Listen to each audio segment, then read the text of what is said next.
Okay, beta, let's continue.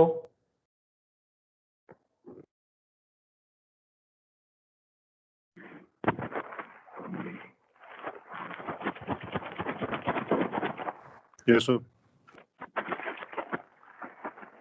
Sir वो एक minute वीर बहादुर sir से बात करनी थी। वीर बहादुर साहब हैं क्या आप?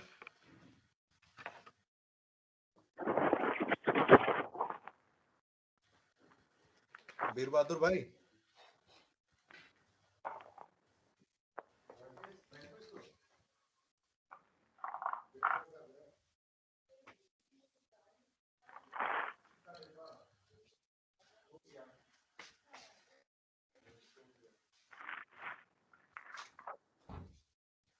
ओके, तो बेटा हमारा जो लास्ट टॉपिक अब बच गया है इस मॉड्यूल में, that is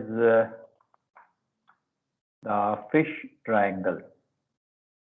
So as I told you, this is a typical kind of topic and practically हम इस concept को कहीं भी use नहीं करते हैं, but theoretically इस पे सवाल आते हैं and काफी frequently आते हैं.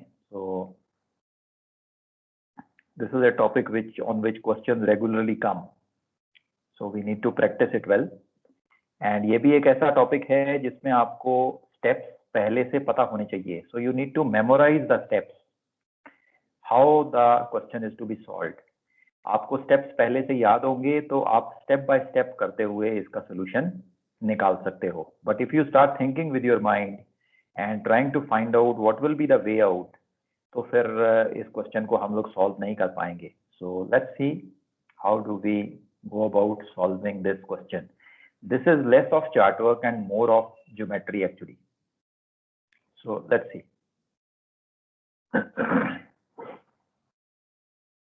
अब बेटा सबसे पहले इस क्वेश्चन को हम लोग आइडेंटिफाई कैसे करेंगे.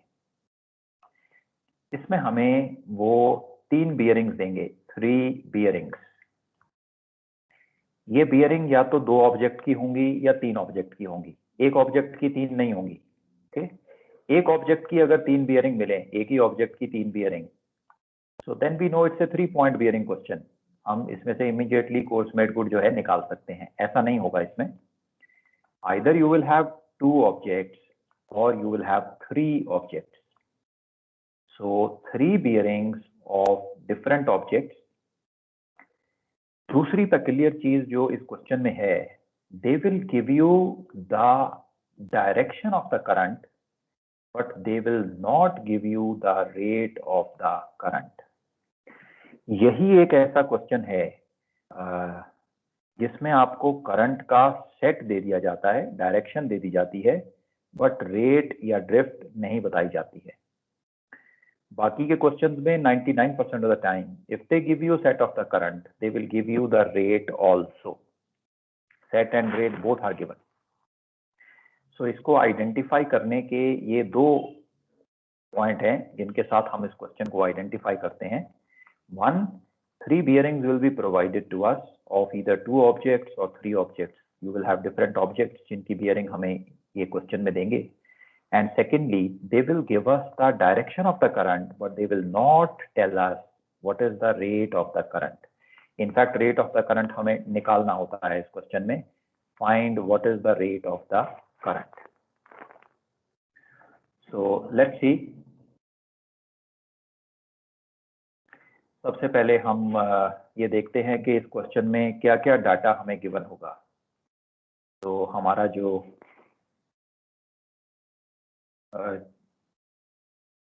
मैदान है लड़ाई का वो तैयार हो गया है. Right side you can see this is where we are going to do this fish triangle.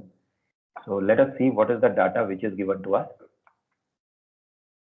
Now as I told you, 3 true bearings of either 2 objects और 3 ऑब्जेक्ट्स. तो 2 ऑब्जेक्ट या 3 ऑब्जेक्ट की ये हमें 3 बियरिंग प्रोवाइड करेंगे question में. Second, they will give us the time interval between the 3 bearings. So that will also be known to us. It will give us what is the compass course steered by the ship or true course steered by the ship. ये भी हमें बताया जाएगा. They will give us our engine speed. They will give us the direction of the current. You see, they have only given direction.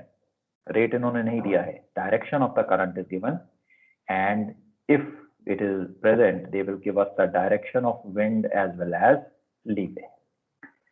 So this is the information which is provided in the question.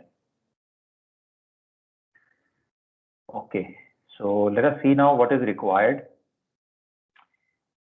What we are required to find out is the ship's position at the time of 3 bearings. उन्होंने हमें 3 bearings दी थी at different times.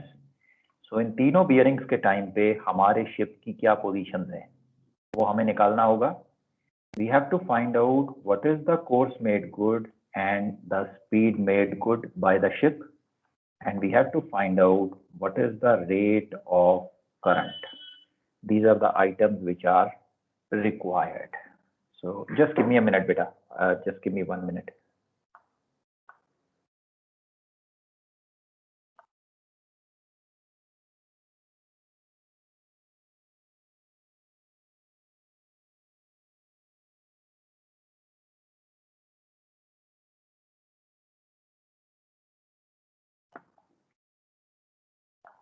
Okay.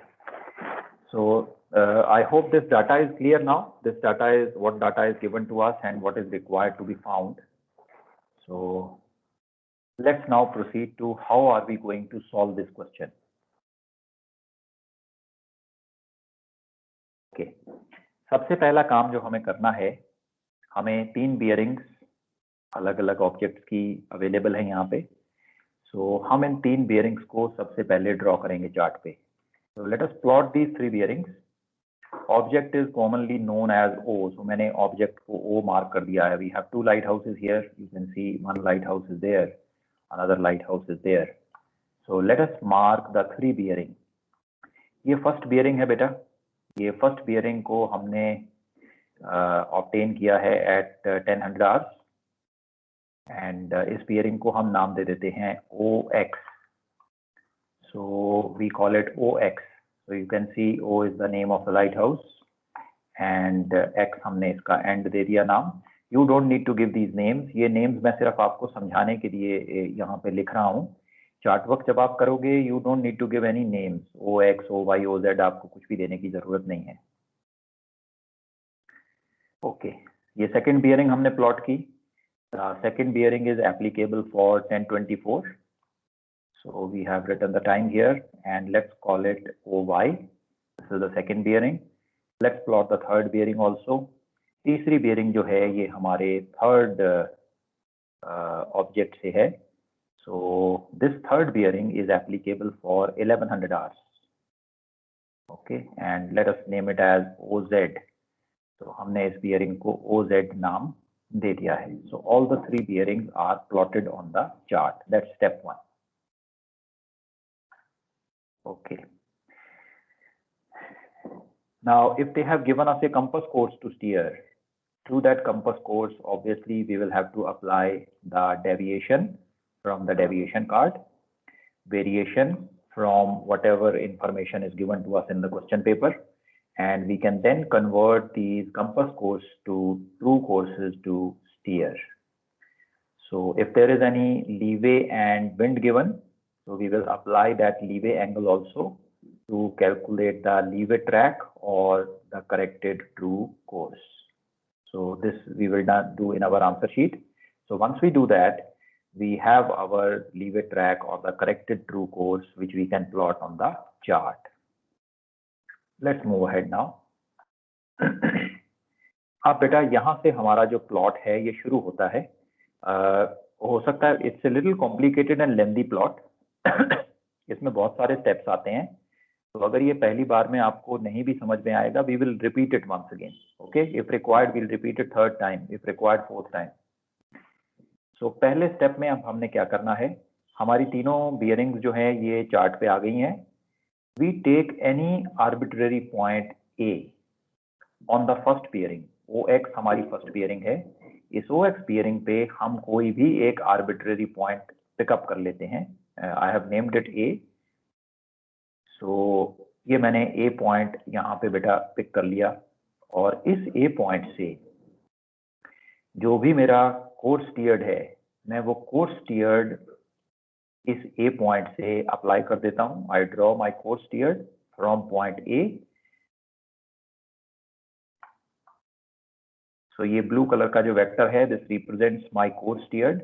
जहां पे ये मेरा course steered मेरी last वाली bearing 1100 hours की जो बियरिंग है, यू सी OZ बियरिंग, जहां पे वो इसे कट करता है, let's give a reference to that point as B. सो इसको मैंने पॉइंट B जो है वो यहाँ पे डिनोट कर दिया है. So we have this line AB here. This is basically our course steered line. So you can show it with a single arrow. ये एक सिंगल एरो मैंने यहाँ पे शो कर दिया है. पॉइंट A कैसे सिलेक्ट किया हमने? Any arbitrary point, any point which you feel good, you can just put your pencil there and draw the course steered, any point of your liking.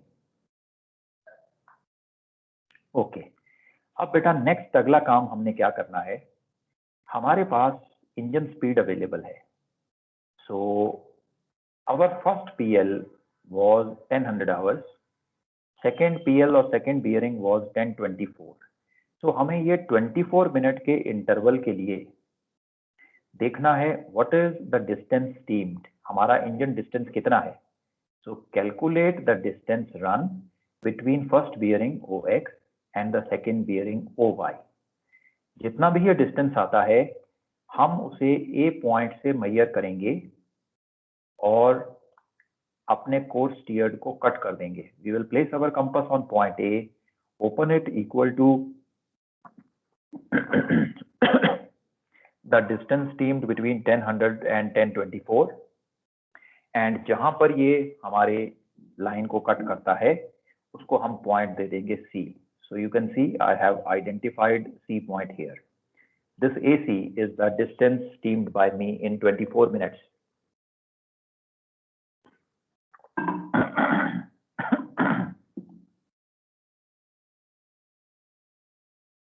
So हमारे पास ये point C आ गया.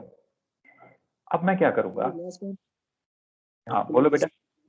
एक बार ये last point फिर से बताइए sir. Calculate distance run between OX and OY, measure it from A. Okay बेटा, okay. देखो मैंने क्या किया है बेटा, मुझे अपनी फर्स्ट बियरिंग का टाइम पता है 1000 hours, it is given to me. मुझे सेकेंड बियरिंग का टाइम भी पता है 1024. सो टोटल टाइम इंटरवल दोनों के बीच में 24 मिनट का है. सो मैंने अब ये देखना है कि एज पर माई इंजन स्पीड 24 मिनट में मैं कितना डिस्टेंस ट्रेवल करूंगा. So सर पॉइंट A से आपने आर्क मारा है 24 मिनट के डिस्टेंस का. यस दैट्स राइट बेटा, ये मैंने आर्क मारा है. This is equal to the distance steamed by me between 1000 hours and 1024 hours. इस पॉइंट को मैंने आइडेंटिफाई कर लिया एज C. तो ये एक पॉइंट यहां मेरे पास आ गया. अब इससे आगे मैंने क्या किया बेटा, अब मैंने डिस्टेंस कैलकुलेट किया between the second bearing and the third bearing. Second bearing है 1024 पे, थर्ड बियरिंग है 1100 आवर्स पे. सो 36 मिनट्स का टाइम आ गया. अब मैंने as per my engine speed ये देखा कि 36 मिनट्स में मैं कितना डिस्टेंस ट्रेवल करूंगा. सो अब जो वो डिस्टेंस आ गया उसको मैंने फिर से कट करना है. कैसे? अपनी कंपास का सेंटर रखूंगा B पॉइंट पे. B पॉइंट पे सेंटर रखा कंपास का, और जितना ये डिस्टेंस आया उतने डिस्टेंस पे मैंने आर्क यहाँ पे लगा देनी है. And I name that point as point D. Okay, so you can see here, calculate the distance run between second bearing OY and the third bearing OZ. In this example 1024 and 1100, and measure it as BD, Bravo Delta, along the course steered in the reverse direction. So B से हम लोग reverse आ रहे हैं बेटा.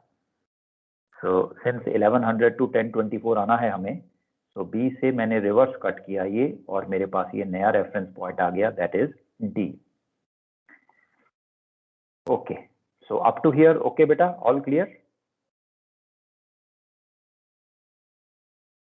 Very good. So अब हमारे पास ये 4 point आ गए हैं, A B C D 4 points. Again I am warning you, जैसे वो फेसबुक पे पोस्ट आती है ना बेटा, उस पे लिखा होता है लेंदी पोस्ट, वार्निंग लेंदी पोस्ट अहेड। तो बेटा मैं भी ये दोबारा से वार्निंग दे रहा हूँ, वार्निंग लेंदी प्रोसीजर अहेड। ये अभी पहला स्टेप किया है हमने, ये प्रोसीजर थोड़ा लंबा होने वाला है। Okay, so I will repeat it once again, so be careful that it is going to be lengthy, there are a lot of steps here. Okay, so अब बेटा मैंने क्या करना है, मेरे पास पॉइंट सी और पॉइंट डी ये दोनों आ गए हैं इस लाइन पे जो मैंने ड्रॉ की थी। जो मेरी फर्स्ट बियरिंग है, ओके, ओ एक्स बियरिंग है जो मेरी, अब मैं इसको ट्रांसफर करूंगा। ओके, इसको मैंने ट्रांसफर करना है थ्रू पॉइंट सी। ट्रांसफर कैसे करना है, ओनली एज पर my engine distance and course steered. Okay, current का भी मुझे पता नहीं है, करंट मैंने लगाना भी नहीं है, मैंने सिर्फ इस पे अपना कोर्स स्टीयर्ड वेक्टर लगाना है और इसको ट्रांसफर कर देना है। It should pass from point C. So मैंने ये इसको ट्रांसफर कर दिया बेटा, ये सी पॉइंट से अब पास हो गई है और इसको मैंने नाम दे दिया ट्रांसफर्ड PL1। ये मेरी PL1 थी, जो OX थी, it was my PL number 1। इसको मैंने ट्रांसफर जब किया तो मैंने इसको नाम दे दिया transferred PL1। So you can see the name which is mentioned there, this is transferred PL1। Okay, अब बेटा यही काम मैंने करना है अपनी थर्ड PL के साथ। थर्ड PL है मेरी OZ, OZ is my third PL। अब मैंने इसे ट्रांसफर करना है, बट इसे ट्रांसफर करना है रिवर्स में। So I have to go from 1100 to 1024। So मुझे 36 मिनट रिवर्स में जाना है। तो I will draw a line parallel to my third PL passing from point D. तो मेरी ये थर्ड PL भी ट्रांसफर हो जाएगी। ये मैंने बेटा थर्ड PL को रिवर्स ट्रांसफर किया एंड इसको मैंने नाम दे दिया TPL3, that is transferred position line number 3। Okay, up to here everybody okay?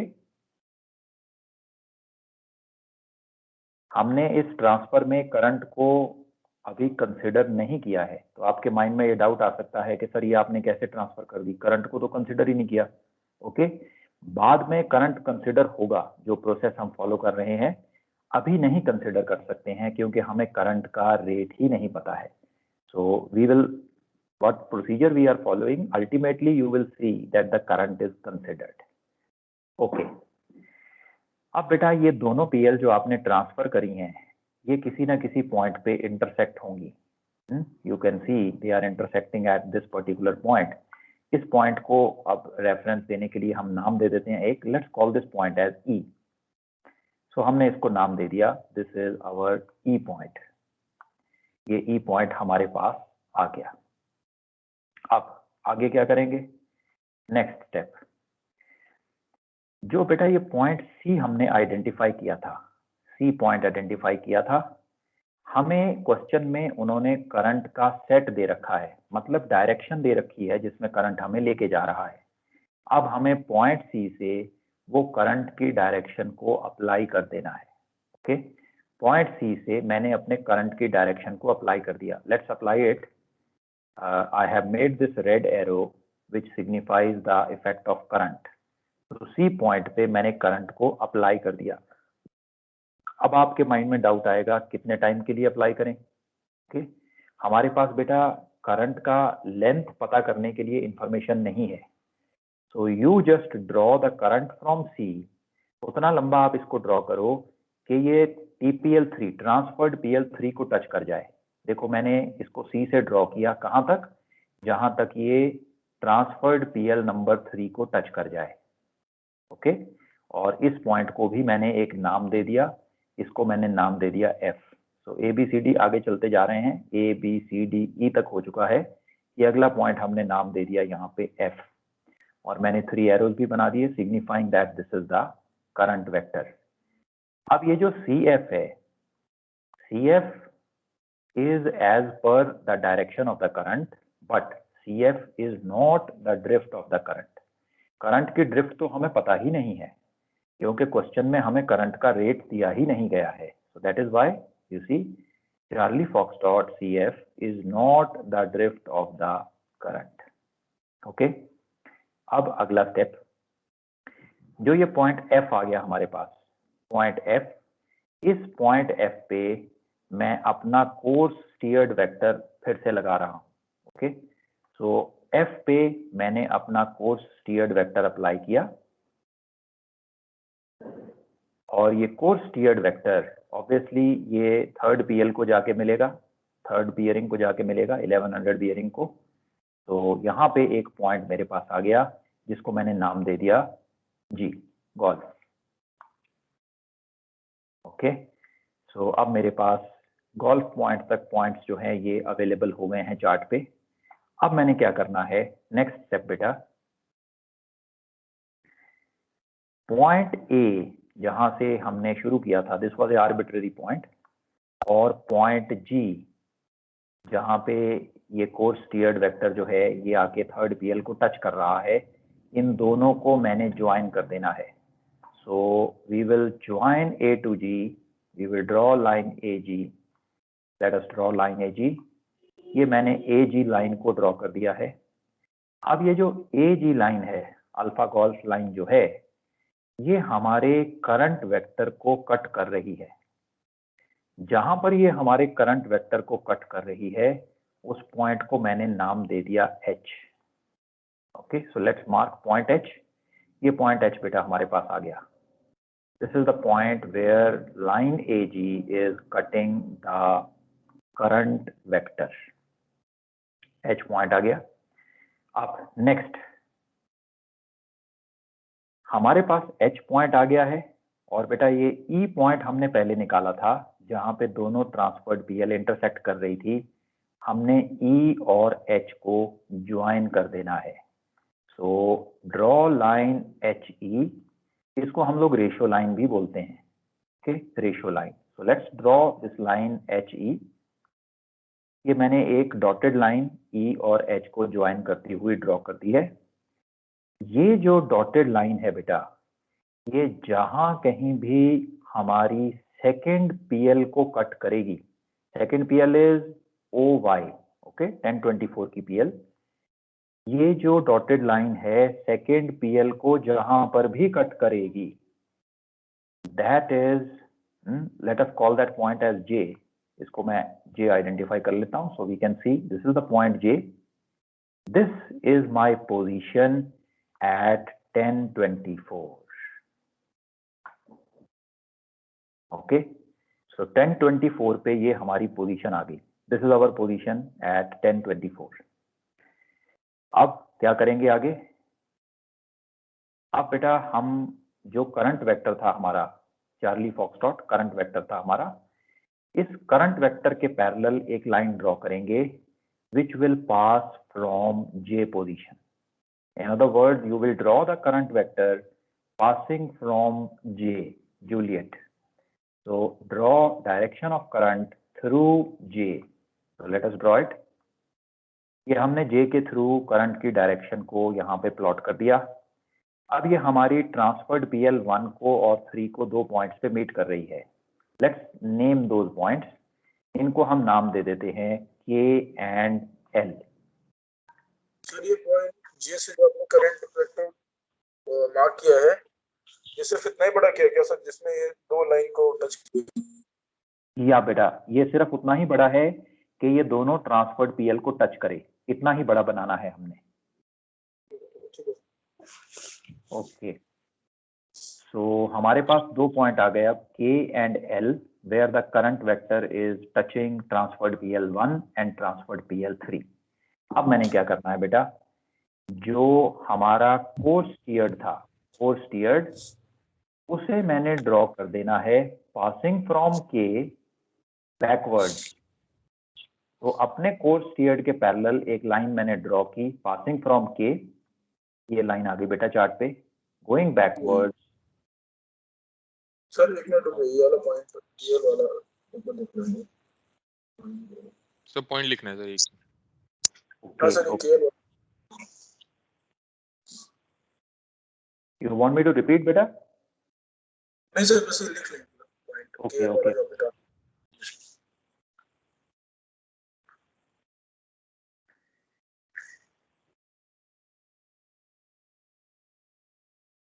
Okay, सो हमने क्या किया बेटा, अपना कोर्स स्टीयर्ड जो था एग्जैक्टली उसी डायरेक्शन में एक लाइन ड्रॉ की पासिंग फ्रॉम पॉइंट के बैकवर्ड्स। सो ये हमारे पास ब्लू कलर का वेक्टर आ गया, this is our course steered vector. ये जहां पर भी हमारी फर्स्ट पीएल को मिलेगी उसको भी नाम दे देते हैं, तो उसको नाम दे देते हैं एम।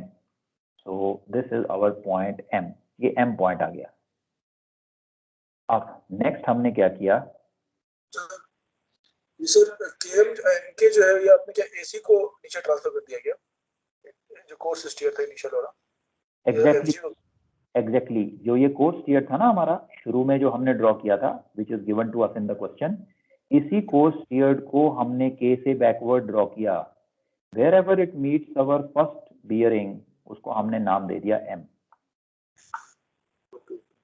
ओके, अब नेक्स्ट स्टेप में हमने क्या किया बेटा, नेक्स्ट स्टेप में यही कोर्स स्टीयर्ड हमने ड्रॉ किया अब एल से, from L going towards the third bearing line.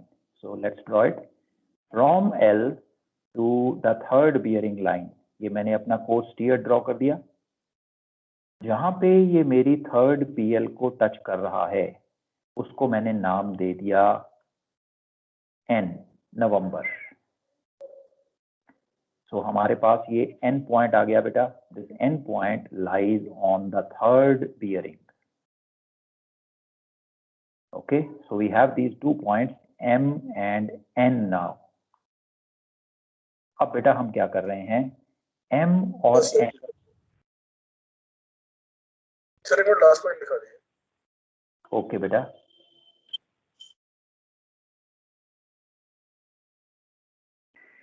बेटा आई वुड रिकमेंड कि आप पहले एक बार इसको समझ लो, बाद में मैं ये सारी स्लाइड्स आपको दिखा दूंगा। And if you want I will send you these slides in PDF. Yes sir, please send मतलब ये slides. हाँ मैं भेज दूंगा बेटा आपको, ये PDF में भेज दूंगा।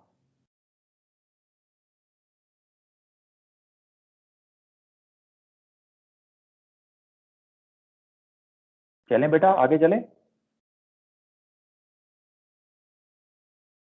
Yes sir. ओके, सो बेटा हमारे पास अभी M और N ये 2 पॉइंट आ गए हैं। अब हमने M और N दोनों को ज्वाइन कर देना है। तो M और N को जो हम ज्वाइन करेंगे, this MN line is our course made good and distance made good in the total time interval between the first bearing and the last bearing. और जो ये 3 पोजीशन है बेटा, that is M, J and third वाली position जो है N, these are our 3 positions at the time of 3 bearings. So you can see it here, M, J and N are the positions at the time of 3 bearings. और जो बेटा ये KL vector है, KL vector red colour का जो vector है, this gives us the drift of the current in the total time interval. मतलब first bearing से लेके लास्ट बियरिंग तक जो टोटल ड्रिफ्ट है हमारे करंट की, वो ड्रिफ्ट इस वेक्टर से हमें मिल रही है। सो जो ये नीचे वाला पार्ट देख रहे हो आप, ये वाला जो पार्ट है, this is the actual force speed and current vector triangle for our particular ship. Okay, so यहां से बेटा हम लोग तीनों की तीनों पोजीशंस को निकाल सकते हैं। We can read off position M, position J, M is at the time of first bearing, J is at the time of second bearing and N is at the time of third bearing. ये 3 position हमारे पास आ गई। जो KL vector की length है, that gives us the drift between the first bearing and the third bearing. इससे हमें current का रेट पता चल जाएगा, the rate of the current is known. and अगर हम ये ग्रीन कलर का वेक्टर यहाँ से रीड करते हैं, the green color vector will immediately give us the course made good as well as the speed made good. So जितनी चीजें उन्होंने हमें क्वेश्चन में पूछी थी, वो सारी की सारी चीजें हमारे पास इस प्लॉट में आ गई हैं। ओके, सो अब बेटा इसमें एक चीज का हमने ध्यान रखना है, वो ये ध्यान रखना है कि जो ये ऊपर वाली हमने ट्रायंगल बनाई थी, okay, this triangle is not our course speed and current triangle. Okay, ये नहीं है हमारी course speed current triangle. In other words, जो यहाँ पे अल्फा गोल्फ आया था, alpha to golf, A to G, it is not our course made good. Always remember, alpha to golf is not our course made good. Course made good हमेशा दूसरी triangle में आता है, पहली ट्रायंगल में course made good नहीं आता है।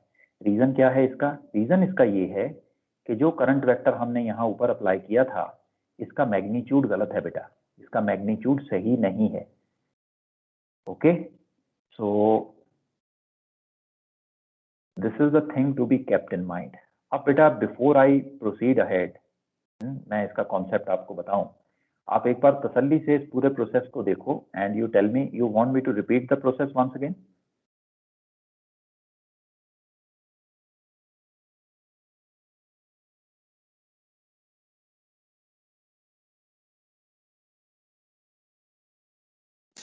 यस सर, एक बार शॉर्ट में रिपीट कर दो। ओके बेटा, दोबारा से रिपीट कर रहे हैं हम। Let's go back,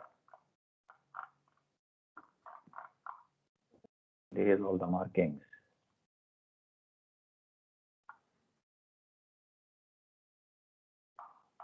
Okay, so data given to us, 3 true bearings of either 2 or 3 objects. Time interval between the 3 bearings is given to us. Compass course steered by the ship given to us. Engine speed provided. Direction of the current provided. Rate of the current not provided. And direction of the wind and leeway, if it is present in that area, this is also provided. Now what do we need to find out? We need to find out the ship's position at the time of the 3 bearings. First bearing के time पे, second और third, तीनों bearing के time पे what is the position, what is the course made good and the speed made good, and what is the rate of the current. So these all items need to be found. तो हमने क्या किया, सबसे पहले बेटा हमने तीनों bearing lines को प्लॉट किया। ये पहली बियरिंग 1000 आवर्स पे आ गई, OX नाम दिया हमने इसे। सेकेंड बियरिंग 1024 पे हमें मिली, इसको हमने नाम दे दिया OY। थर्ड बियरिंग हमें 1100 आवर्स पे मिली, इसे हमने नाम दे दिया OZ। All 3 bearings are plotted on the chart. अब अगर हमें कंपास कोर्स टू स्टीयर दिया गया है, we will apply the deviation and variation and find the true course steered.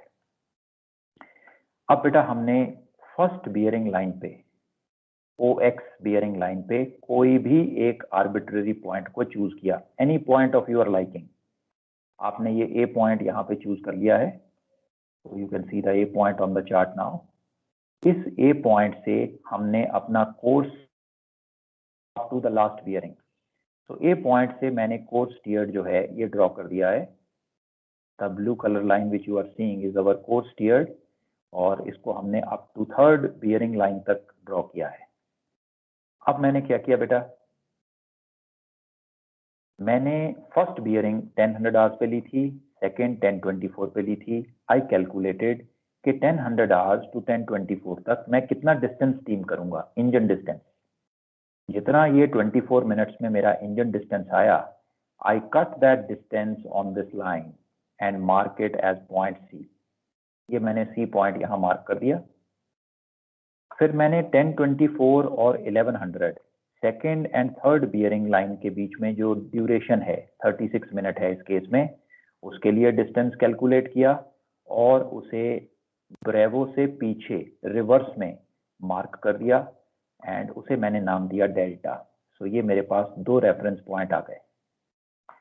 Alpha to Charlie is the distance run between 1000 and 1024। Bravo to delta is the distance run between 1100 to 1024 back. Basically बेटा हम पहली वाली और last वाली PL को middle time पे transfer कर रहे हैं, बट करंट नहीं लगा रहे हैं। बिना करंट को लगाए सिर्फ कोर्स स्टीयर्ड वेक्टर के साथ फर्स्ट और थर्ड PL को ट्रांसफर कर रहे हैं मिडल टाइम पे 10:24 पे. That is what we are doing. So let's draw the transferred PL now. मैंने पहली पीएल को ट्रांसफर कर दिया पासिंग थ्रू सी. फिर मैंने थर्ड पीएल को बैक ट्रांसफर किया. It will pass through D. इनको मैंने नाम दे दिया transferred PL1 and transferred PL3. जहां पे ये दोनों PL लाइन इंटरसेक्ट हुई, this point here where they are intersecting, इसको मैंने नाम दे दिया E. So this point is identified. अब मैंने क्या किया, जो मेरा चार्ली पॉइंट था, चार्ली पॉइंट, इस चार्ली पॉइंट पे मैंने अपना करंट वेक्टर अप्लाई कर दिया. करंट की सिर्फ मुझे डायरेक्शन ही पता है, रेट मुझे पता नहीं है. So I apply it to Charlie point up to the third transfer PL, TPL3 जो है, यहाँ तक मैंने करंट वेक्टर को ड्रॉ किया. Mark it with 3 arrows. ये जो पॉइंट आया इसे हमने नाम दे दिया F. अब इस F पॉइंट पे मैंने अपना कोर्स स्टीयर्ड वेक्टर अप्लाई कर दिया. So this course steered vector touches my third bearing at point G. So ये G point मेरे पास आ गया. Now I join A with G. So let's join A with G. AG line मेरे पास आ गई. Keep in mind कि ये जो AG line है ये हमारा course made good और distance made good नहीं है. क्यों नहीं है? क्योंकि यहाँ पे हमने जो करंट वेक्टर लगाया है वो करंट वेक्टर सही नहीं है. That current vector is not right because we do not know the rate of the current yet. Okay, तो क्यों बनाया हमने इस एजी लाइन को, ये मैं अभी आपको बाद में बताऊंगा. First understand the steps, then I will tell you the logic behind these steps. अब ये एजी लाइन जो आ गई, इसने करंट को जहां पर भी इंटरसेक्ट किया उस पॉइंट को हमने आइडेंटिफाई किया as H. H is the intersection point of AG and current. जैसे ही H point आया, we joined H with E. H को E से हमने join कर दिया. You see this dotted line? H is joined with E. ये जो dotted line आ गई, इसको ratio line भी हम बोलते हैं. Why we call it ratio line? I will tell you. So this is a ratio line which we have obtained. जैसे ही ये dotted line हमारे पास आई, wherever the dotted line cuts the second PL, that is our fix at the time of this PL. 10:24 पे हमारी जो fix है वो ये वाली है. Where the dotted line or the ratio line cuts the second bearing. अच्छा, अब हमने इसी J पॉइंट से अपने करंट वेक्टर को ट्रांसफर किया. Current vector should pass from J point. So मैंने ये करंट वेक्टर J पॉइंट पे मार्क कर दिया, which has its end on TPL1 and TPL3, transferred PL1 and transferred PL3. जिन दो पॉइंट्स पे इसने कट किया उनको मैंने नाम दे दिया K and L. Now K point से I draw my course steered reverse direction up to first PL, first bearing line, and L point से I draw my course steered up to the third bearing line. So L point से third bearing line पे चला गया मैं. हमारे पास दो reference point और आ गए, M एंड N. इन दोनों को हमने ज्वाइन कर दिया. M is joined with N. ये जो MN लाइन है, this is our course made good and distance made good. और position M, position J and position N are our three fixes at the time of three bearings. हमारा procedure यहाँ पे complete हो गया. सारी की सारी चीजें हमारे पास आ गई जो उन्होंने पूछी थी. सो this is the entire procedure completed. अब बोलो बेटा, अब इस स्टेप वाइज प्रोसीजर में कहीं डाउट आ रहा है? सर इस क्वेश्चन में CF एंड FG बनाने की मेरे को क्या जरूरत थी सर? मैं डायरेक्टली मतलब कि ये जहाँ पर ये डॉटेड लाइन कट कर रही है इसको सेकंड PL को, वहीं से डायरेक्ट में करंट लगा देता था सर एंड डायरेक्टली ज्वाइन कर देता. डॉटेड लाइन, अच्छा बेटा, डॉटेड लाइन को हमने ज्वाइन कैसे किया था? डॉटेड लाइन बनाई कैसे थी? You remember? हमने डॉटेड लाइन बनाई है एक तो पॉइंट E को लेके और दूसरा डॉटेड लाइन बनाई है पॉइंट H को लेके. ये H पॉइंट कैसे आया था? H पॉइंट आया था बेटा जब करंट वेक्टर और AG लाइन ने इंटरसेक्ट किया था. Got it sir, got it. Sorry वो कंफ्यूज हो गया. ठीक है सर. बेटा yes I got it. Okay, और बोलो बेटा, और कोई डाउट आ रहा है आपके माइंड में? सर एक चीज है कि अगर 3 ऑब्जेक्ट्स दिए हुए हैं, 3 बेयरिंग्स दी हुई है, तो Right. सर डिफरेंशिएट कैसे करेंगे कि वो HSA से करना है या फिश ट्रायंगल से करना है? ओके बेटा, आपको HSA के क्वेश्चन में हमेशा करंट का सेट और रेट दोनों दिया होगा। HSA के क्वेश्चन में सेट और रेट दोनों दिया होता है, because you have to transfer a position circle, उसके लिए आपको करंट का सेट एंड रेट दोनों चाहिए। इस क्वेश्चन में आपको करंट का रेट कभी भी नहीं दिया होगा, तो that is the differentiating factor. ठीक है सर, करंट का अगर सिर्फ डायरेक्शन दिया हुआ है तो फिश ट्रायंगल से, अगर सेट एंड रेट दोनों दिया हुआ है तो HSA से करें। यस बेटा, that's right.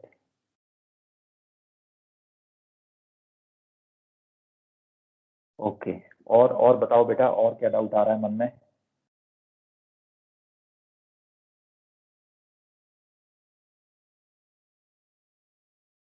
Very good, so that means ये कॉन्सेप्ट आपको अब माइंड में क्लियर हो गया है।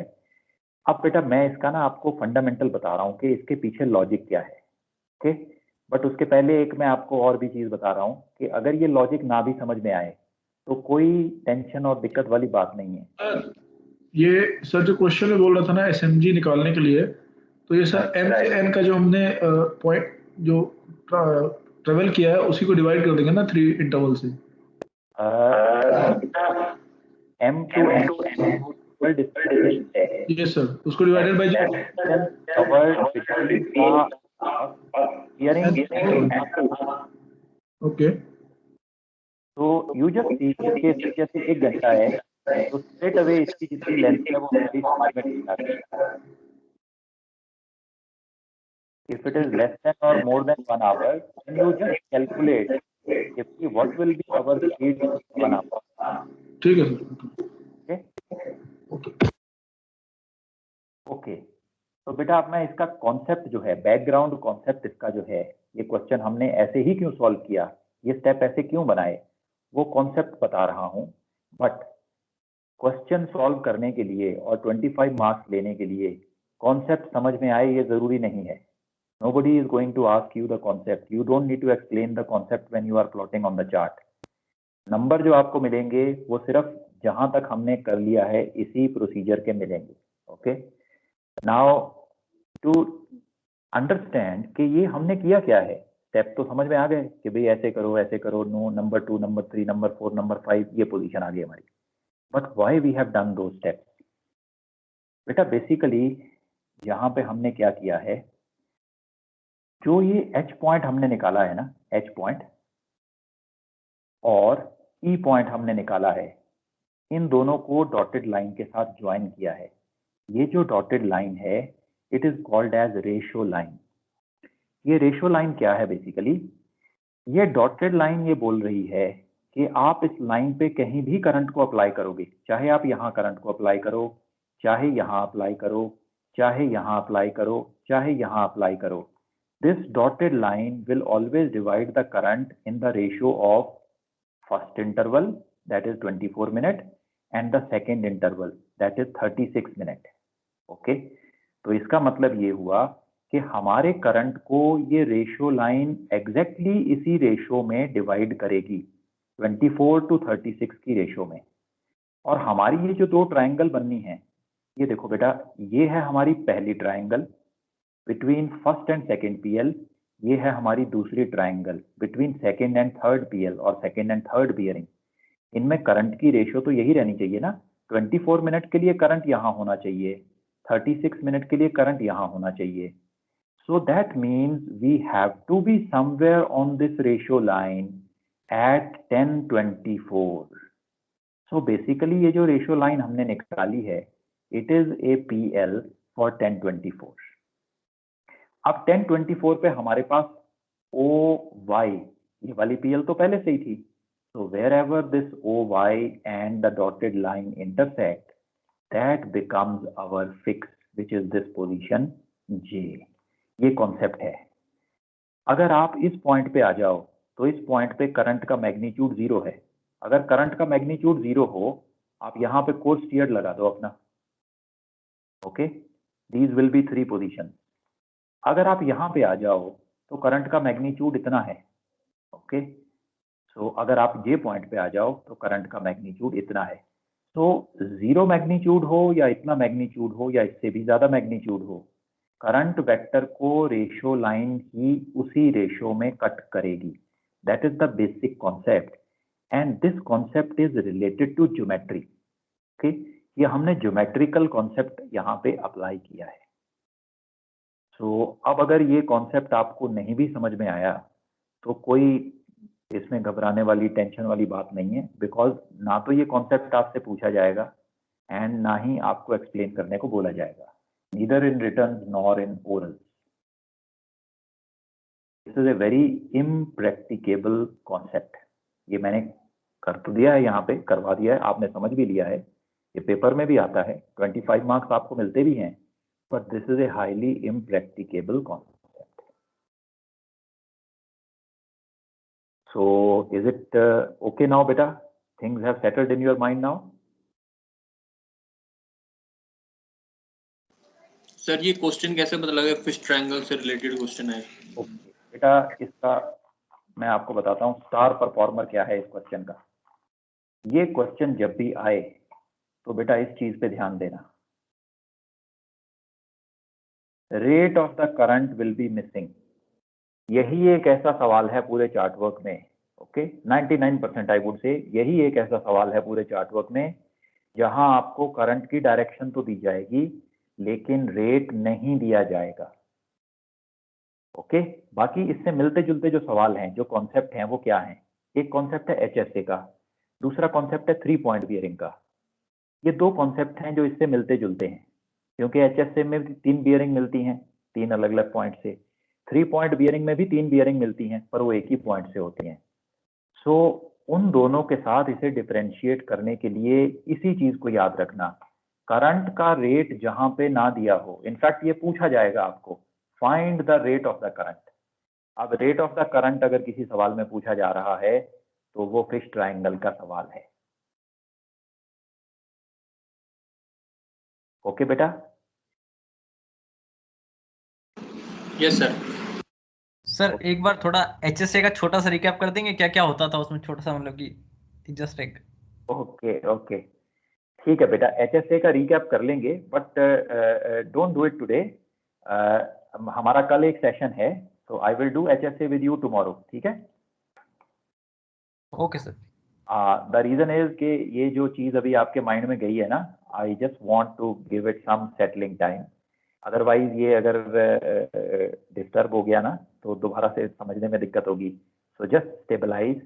मैं इस प्रेजेंटेशन का एक PDF बना के आपके ग्रुप पे डाल देता हूँ, तो just see that PPT if you have any doubts.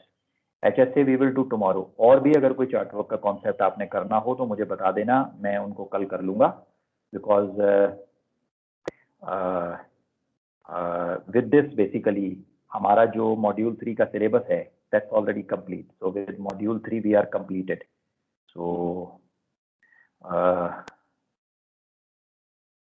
any doubt in your mind beta now?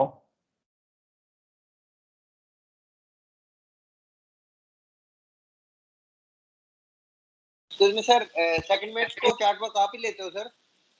हाँ बेटा, मैं ही ले रहा हूँ, मैं ही ले रहा हूँ, अभी इस बैच से ले रहा हूँ मैं, दिसंबर बैच से जो अभी शुरू हुआ है। क्योंकि सर एक बच्चे को एडमिशन लेना था मार्च में, तो आप कंटिन्यू करोगे या फिर सर पंचकुला में कंटिन्यू करोगे? बेटा अभी के लिए तो मैं दोनों जगह ही ले रहा हूँ, I am taking in Panchkula also, I am taking here also. तो अगर मैं कंटिन्यू करूंगा तो बच्चा नहीं आएगा? सर ये पंचकुला सेम डेट शीट है सर, वरना नहीं आएगा सर। अभी तो सबके प्लान आपके ऊपर बेस्ड है सर, अगर आप रहोगे तो सब आपके साथ ही रहेंगे। सर पहले कितना भी चार्ट वर्क पढ़ाया गया ना सर, उड़ गया बहुत तेजी से। जो मैंने पढ़ाया है या जो पहले पढ़ा था? जो पहले पढ़ा सर, वो बेस थोड़ा भी टच किया नहीं, और इतना टाइम हो गया तो ये सब याद भी नहीं रहता है ना सर, वो जल्दी जल्दी में क्वेश्चन कर लेना करके, फिर वो मन भी नहीं करता है सर। जो अभी किए हैं कॉन्सेप्ट वो आ गए हैं बेटा माइंड में? वो समझ में आ गए सर अच्छे से। ओके, क्योंकि आप सर स्टेप बाय स्टेप लेके चल रहे हैं ना, प्लस पुराना अपने कवर किया है इस वजह से थोड़ा इजी हो जाता है सर समझने के लिए। ये चीज भी अपने माइंड में रखना कि जो कॉन्सेप्ट हमने आज किए हैं ना, that is rendezvous with current, with different currents और fish triangle, these are the most difficult concept of chart work in phase 1। Phase 1 को छोड़ो, पूरे के पूरे चार्ट वर्क में right from pre-sea up to the top most level, these are the most difficult concept which we have in chart work. तो अगर आप इन चीजों को समझ गए हो, you can test and try it out. अगर किसी भी बच्चे को चार्ट वर्क में दिक्कत है तो इन क्वेश्चंस में पक्का होगी, बिकॉज बाकी जो कॉन्सेप्ट हैं they are basic concept, these are little advanced concept जिनमें ज्योमेट्री अप्लाई हो जाती है। So if you have understood these concept, that puts you in a very strong wicket. Okay, so that's all for today's class, beta. So we will break off today's session and see you tomorrow. Sir ये पंचकूला वालों के जो exams होते हैं internal, ये भी मतलब कि हमारी सेम डेट शीट होती है क्या उनकी भी, लाइक नहीं जो बेटा, हमारा? we are totally different. अच्छा sir. Yeah, right. It is different.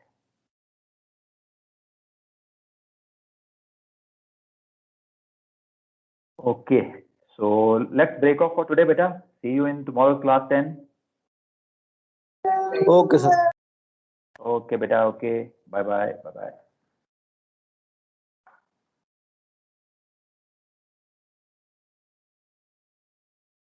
Thank you, sir. Thank you, beta. Bye bye.